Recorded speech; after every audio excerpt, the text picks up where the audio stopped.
Hello namaskar. My name is Padmaja Patnaik. Last వీడియోలో మనం అలంకారం చదువుకున్నాం, అందులోని శబ్ద అలంకార్. సో ఈరోజు మనం చదువుకుంటున్నాం अर्थ अलंकार. ओके, अर्थ में चमत्कार लाने को ही अर्थ अलंकार कहते हैं. సో अर्थ अलंकार అలంకారాలు ఎన్నో టైప్స్ ఉన్నాయి. శబ్ద అలంకార్, అర్థ అలంకార్, ఉభయ అలంకార్ అన్నీ మిలిమిలి చదువుకుందాం. లాస్ట్లో కంపల్సరీ చూడండి. అలంకారాలు అయిపోయిన తర్వాత అలంకారు ఒక సెంటెన్స్లోని అలంకారాన్ని ఎలా పోల్చుకోవాలో ఎక్స్ప్లెయిన్ చేస్తాను. ఓకే, సో ఫస్ట్ ఉపమా అలంకార్. ఉపమా అలంకార్ ఏంటి? ఉపమా తినే ఉపమా కాదు, పేరు अलंकार. सो दो वस्तुओं में समानता दिखाने के लिए उपमा अलंकार का प्रयोग होता है.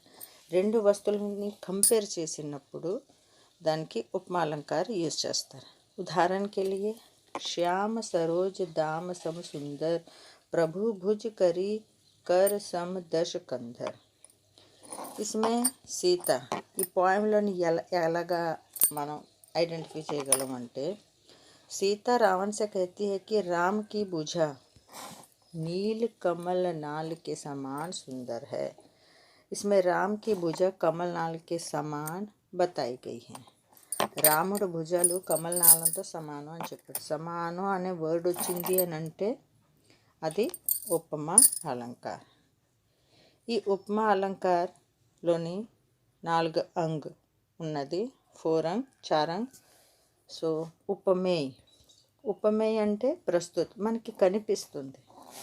ఉపమా అంటే అప్రస్తుత మనకు కనిపించదు, అంటే మనం చెప్తాం, అంటే ఎక్స్ప్లెయిన్ చేస్తాను మీకు. వాచక్, 4th వన్ సాధారణ ధర్మం. ఇవి ఏంటి, ఎలా? సో ఫస్ట్ ఉపమే. उपमेय అంటే ఏంటి? మేయ్ जिसकी उपमा दी जाती है, यानी उपरोक्त चौपाई में राम की भुजा. ఏదైనా 2 లైన్స్ చదివాం కదా, అందులో రాముడు భుజ బాహు కనిపిస్తుంది కదా, అందుకే అది ఉపమేయ, అంటే ఆ మనిషి ఉపమేయ అని. ఉపమాన్ ఏంటి? जिसमें उपमा दी जाती है उसे उपमान कहते. దేనితోటైతే మనం పోలుస్తామో అది ఉపమా. అంటే మీద ఉపరోక్త చౌపై మీద పంక్తిలోని నీల్ కమల్ అనేది ఉపమాన్, అది అప్రస్తుత. దాన్ని పోల్చాడు, భుజాలు కనిపిస్తుంది కానీ ఆ నీల్ కమల్ కనిపించదు కదా మనకి, దాన్ని ఈక్వల్ చెప్పి కంపారిజన్ చేసి చెప్తున్నాడు, అది ఉపమాన్. Okay, 3rd one వాచక్. जिस शब्द से चौपाई में समानता दिखाए उसे वाचक कहते हैं. ఏ వర్డ్ తోటైతే మనకి సమానత అని తెలుస్తుందో అది వాచక్ అన్నమాట. మీద పంక్తిలో ఏమన్నాడు? సమ్ హై అన్నాడు, అందుకే అంటే సమానత అని అర్థం, అది వాచక్. నెక్స్ట్ ఏంటి? సాధారణత. ఇది కంపల్సరీగా అడుగుతాడు. ఒక పంక్తి ఇచ్చేసి దానికి వాచక్ ధర్మ క్యా హై, సాధారణ ధర్మ క్యా హై, వాచక్ క్యా హై అని అడుగుతాడు. సో అందుకే ఇవి ఎక్స్ప్లెయిన్ చేయడం అన్నమాట. साधारण धर्म जिसमें गुण की समानता प्रकट की जाती है. గుణాలు చెప్తుంది. ఓకే, గుణం చెప్పేదానికి సాధారణ ధర్మం అంటాం. ఓకే, మీద పంక్తిలోని ఏంటి గుణం అంటే సుందర్ అని చెప్పింది కదా, రాముడు భుజాలు నీలకమల్లాగా సమానంగా అందంగా ఉన్నది. సో ఈ అందం అనేది సాధారణ ధర్మం.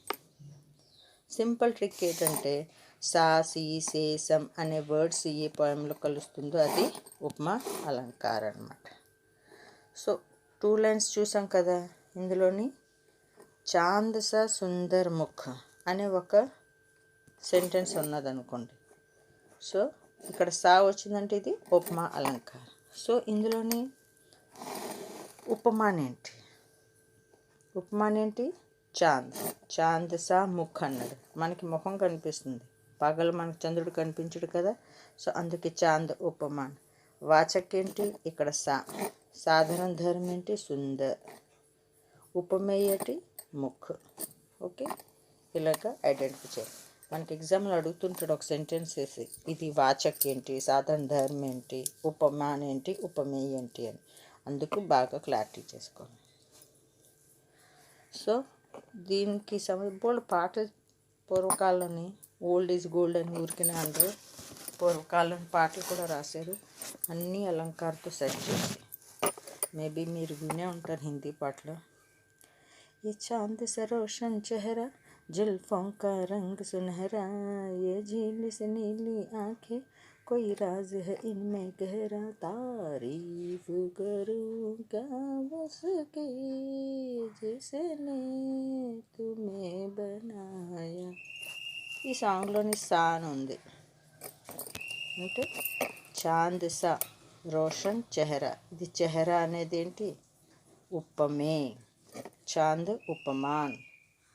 రోషన్ అనేది సాధారణ ధర్మ. సా అనేది వాచకం. అలా చూసుకుంటే సరిపోతుంది. ఓకే. నెక్స్ట్ उपमेय उपमा अलंकार. जब उपमेय और उपमान क्रमशः एक दूसरे के उपमान और उपमेय मान लिए, ఒకదానికి ఒకటి అనుకుంటే దాన్ని ఉపమేయ ఉపమా అంటాం. ఎగ్జాంపుల్, రామ్ కే సమాన్ శంకర్ హై, శంకర్ కే సమాన్ రామ్ హై అంటే ఇద్దరు ఈక్వల్ అన్నట్టు చెప్పే మీనింగ్లోని అది ఉపమేయ उपमा. राम के समान शंकर है, शंकर के समान राम है. सो अदि उपमेय उपमा. ओके. नेक्स्ट अनन्य उपमा अलंकार ఏంటి అంటే जहाँ उपमान के अभाव में उपमान अभाव కనిపించదు, లుప్త అయిపోతుంది. ఏక హీ వస్తు ఉపమేయ और उपमान दोनों का काम करे. రెండు పనులు అదే చేసుకుంటుంది, ఉపమేయ ఇంకా ఉపమాన్. అక్కడ అనన్య ఉపమా अलंकार వస్తుంది. एग्जाम्पल ఏంటి? मैथिली से तिह लोकन में मिली, मैथिली से शुभ సుందరతాయి. ఇక్కడ మైథిలినే ఉపమేయ ఉపమాన్ రెండు అనుకున్నాడు, అందుకే అది అనన్యోపమా అలంకార్. ఓకే. నెక్స్ట్ ఏంటి? రసనోపమా అలంకార్. ఈ రసనోపమా అలంకార్ ఏంటి? రసना कर धनी को कहते हैं, कर धनी को कहते हैं. अतः ఏ రసనోపమా మే కర్ ధని కి భాంతి. కర్ ధని, కర్ అంటే చెయ్యి కడియం లాగా, అంటే ఒక చైన్ సిస్టమ్ లాగా వస్తుంది అనమాట రసనోపమా అలంకారంలో. ఓకే. ఇందులోని అనేక ఉపమేయ ఉపమాన్ కడియం కి శృంఖల. ఓకే. చైన్ సిస్టమ్ అంటాం కదా, చైన్ సిస్టమ్లా ఉంటుంది ఈ రసనోపమా. ఎగ్జాంపుల్ చూడండి, మతి సే నతి, నతి సే వినతి, వినతి సే రతి. వర్డ్ ఎలా చూడండి ఎలాగ రిపీట్ అవుతుంది. మతి సే నతి, నతి అయిన తర్వాత నతి సే వినతి, వినతి వచ్చిందా, వినతి సే రతి. అంటే రిపీట్ అయింది కదా, ఒకదానికి ఒకటి ఒకటి. సో దీన్నే రసనోపమా అంటాం. ఓకే. ఇక్కడ పాట ఉంది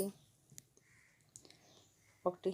ముంబై సే గయి పూనా, పూణే సే గయి ఢిల్లీ, ఢిల్లీ సే గయి పట్నా, फिर भी न मिला सजना, फिर भी न मिला सजना.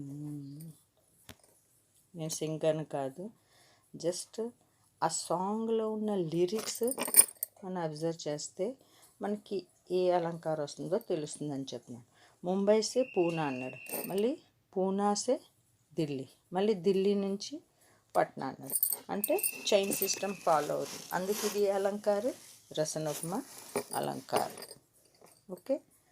सो नेक्स्ट सा अलंकार देखेंगे. शब्दों की पुनरावृत्ति. पुनरावृत्ति का मतलब रिपीट होता है, अदे रिपीट అవుతుంది. ఏ వర్డ్ అయితే రిపీట్ అవుతుంది ఆ రిపీట్ అవ్వడం ఒక దోషం. కానీ भावावेश में खड़े हुए शब्द पुनरावृत्ति होने पर भी अलंकार बन जाता. భావావేశ పరంగా చూస్తే ఆ వర్డ్స్ రిపీట్ అవుతున్న కొలది అలంకార అయిపోతుంది. ఆ అలంకారనే వీప్స అలంకార అంటాం. ఫర్ ఎగ్జాంపుల్ చూడండి, రామ్ జపు రామ్ జపు రామ్ జపు బావరే. సేమ్ వర్డే కానీ రిపీట్ అవుతుంది. ఆ రిపీట్ ఒక లయ ఉంటుంది ఆ రిపీట్లోని. దేవుడు పాటలు భజనలు చేసినప్పుడు అవుతుంది కదా, సో అలాగా. సో ఎంతో అందంగా ఉంటుంది కాబట్టి అది అందులోని ఈ అలంకారం ఉంటుంది, వీప్స అలంకారం. రామ్ జపు రామ్ జపు రామ్ జపు బావరే, ఘోర భవ నీర నిధి నామ నిజ్ నావరే. మనకు తెలుగులో ఒక పాట ఉంది చూడండి ఇలాగే, రోజు రోజు రోజు రోజు రోజా పువ్వ, రోజా పువ్వ సాంగ్ ఉంది కదా, అందులో రోజు రోజు రోజు అని రిపీట్ అవుతుంది. రిపీట్ అవుతూ ఒక రాగం వస్తుంది, అదే వీప్స అలంకార్. ఓకే. నెక్స్ట్ చూద్దాం ప్రతీప్ అలంకార్. प्रतीप अलंकार ఏంటి? जब उपमेय को అసలు ప్రతీప మీనింగ్ ఏంటి అంటే ఉల్టా అంటే ఆపోజిట్ చెప్తుంది అన్నమాట. जब उपमेय को उपमान से बढ़कर दिखाया जाता है, उपमेय को उपमान से बढ़कर दिखाया जाता है. ఉపమేయ అంటే ప్రత్యక్షం అప్రత్యక్షం దీనికన్నా అది ఎక్కువ అని చెప్పేదానికే ప్రతీపలంకార అంటాం. ఇందులో ఏటవుతుంది అని అంటే छोटे को बड़ा बड़ा का छोटा बताता है. చిన్నోడికి పెద్ద పెద్దోడికి చిన్న అని చెప్పేదే ప్రతి అలంకారం. అదే ఆపోజిట్ ఉల్టా చెప్పేదన్నమాట. जब उपमेय को उपमान से बढ़कर दिखाया जाता है तो प्रतीप अलंकार. एग्जाम्पल इच्छड़ చూడండి. राम रावरे बदन की सरवरी करत मयंक ते कवि गण झूठे जगत लखी मलिन सकलंक. चंद्रमा मुख के समान सुंदर है. ఓకే, చంద్రుడే ముఖంలాగా అందంగా ఉన్నాడు. ముఖేంటి ఉపమే, ఉపమాన్ ఏంటి చంద్రమ. ఏమన్నా ఇక్కడ ఉపమేకు ఉపమాన్ సే బడ్కర్ బతారా కదా. మొహం చంద్రమలాగా ఉన్నది అనకుండా చంద్రుడే మొహంలో ఉంది అని చెప్తున్నాడు. సో అది ఆపోజిట్ కదా, సో పూర్తిగా విరుద్ధం కదా. సో ఇది ప్రతి అలంకారం అన్నమాట. ఇప్పుడు उत्प्रेक्षा अलंकार చూద్దాం. उत्प्रेक्षा अलंकार ఏంటి? जब उपमेय में उपमान की संभावना या कल्पना कर ली जाए तब उत्प्रेक्षा अलंकार माना जाता है. ఉపమేయలోని ఉపమాన్కి సంభావన అంటే కల్పన చేస్తే, ఉపమేయలోని ఉపమానికి చూసుకుంటే అదే ఉత్ప్రేక్ష అలంకారం. ఇందులోని కొన్ని వర్డ్స్ ఉంటుంది, ఆ వర్డ్స్ యూజ్ చేస్తారు కంపల్సరీగా. ఆ వర్డ్స్ని చూసి మనం ఏ అలంకారం చెప్పగలం. ఆ వర్డ్స్ ఏంటంటే మానో మనహు, జానో జనుహు, మనహు జనహు. ఈ వర్డ్స్ అన్నీ మీకు ఉత్ప్రేక్ష అలంకారంలోని కంపల్సరీగా వస్తుందన్నమాట. ఎగ్జాంపుల్ చూడండి. ముఖ్ మానో చంద్ర హై, యహా ముఖ్ ఉపమే హై, చంద్ర ఏంటి ఉపమాన్. ఇక్కడ మాను అని అన్నాడు కదా, సో కల్పన భావించడం, అనుకోండి అని అంటాం కదా, అదే ఉత్ప్రేక్ష अलंकार. उत्प्रेक्ष अलंकार के 3 भेद हैं. దీనికి 3 భేదాలు ఏంటేంటి ఇవి అడగడు, కానీ తెలుసుకుంటే మంచిది. వస్తుత్ప్రేక్ష, హేతుత్ప్రేక్ష, फलोत्प्रेक्ष. वस्तुत्प्रेक्ष అంటే ఏంటి? వస్తువుకి దూసరా వస్తువు में उत्प्रेक्ष कर लेना. ఒక వస్తువుని రెండో వస్తువులను కల్పన చేసేదానికే వస్తుత్ప్రేక్షలు అంటారు. हेतु అంటే कारण ना रहने पर भी कारण की संभावना, కారణం లేకపోయినా కారణం ఉన్నట్టు ఊహించుకోవడం, అదే हेतुत्प्रेक्ष अलंकार. फलोत्प्रेक्ष अफल में फल की कल्पना. ఓకే, ఫెయిల్యూర్లోని పాస్ని చూసుకోవడం దానికే फलोत्प्रेक्ष अलंकार అన్నమాట. అంటే దీనికి ఉద్దేశ్య नहीं होता है, उसे उद्देश्य मान लिया जाता है. దానికి ఉద్దేశం ఉండదు కానీ ఉద్దేశం అనుకుంటాడు, దానికే फलोत्प्रेक्ष अलंकार. జస్ట్ ఇది తెలుసుకోవాలి, ఇది అడగడు. ఉత్ప్రేక్ష అలంకారం ఏంటి అని అడుగుతాడు. ఎగ్జాంపుల్ చూడండి. తరణి తనుజ తట్ తమాల తరువర్ బహుఛాయే. ఇది ఇంకెక్కడ రిపీట్ అయింది? ఒకవేళ మీకు ఈ ఒక్కలైనా ఇచ్చేసి ఇది ఏ అలంకారం అంటే ఏ అలంకారం చెప్తాం? తా రిపీట్ అవుతుంది, సో అనుప్రాస అలంకారం చెప్తాం. కానీ ఫుల్గా ఇచ్చేస్తాడు చూడండి. तरणी तनुजा तट तमाल तरवर बहुछाए, झूके कूल सो जल परसन हित मनहु सुहाय. ఇక్కడ వర్డ్ ఏట్ వచ్చింది? మనహు. సో అది దేనికి सूचना? उत्प्रेक्ष अलंकार. जहाँ अप्रस्तुत को प्रस्तुत मान लिया जाए वहाँ पर उत्प्रेक्ष अलंकार. సింపుల్లో చెప్పాలంటే अप्रस्तुत को प्रस्तुत मान लेना ही उत्प्रेक्ष अलंकार है. దీనికి సంబంధించి పాటలు ఉన్నాయి. तुम मानो या न मानो पर प्यार इंसान की जरूरत है.